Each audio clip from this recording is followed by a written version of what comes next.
حدیث نمبر 1060 روى أبو حنيفة عن عطاء بن أبي رباح عن عبد الله بن عمر رضي الله عنهم أجمعين قال الأمر بالمعروف والنهي عن المنكر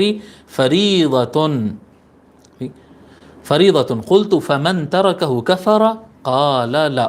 حضرت ابو حنیفہ رضی اللہ عنہ، حضرت عطاء بن ابی رباح رضی اللہ عنہ، وہ حضرت عبداللہ ابن عمر رضی اللہ عنہما سے روایت فرماتے ہیں، انہوں نے کہا الامر بالمعروف والنہی عن المنکر فریضہ، بھلائی کا حکم دینا اور برائی سے روکنا یہ فرض ہے. یہ اتنا حصہ حدیث شریف کا ہے.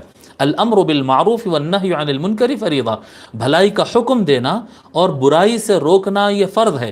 قلت، راوی کہتے ہیں میں نے عرض کیا فمن ترکہ کفر، تو کیا جس نے اسے ترک کیا، یعنی بھلائی کا، لوگوں کو بھلائی کا راستہ دکھانا، ان کو حکم دینا یا برائی سے روکنے سے جو ہٹ گیا، اس راستے سے جو ہٹ گیا اور اس پر عمل نہیں کیا، تو کیا وہ کافر ہو جائے گا؟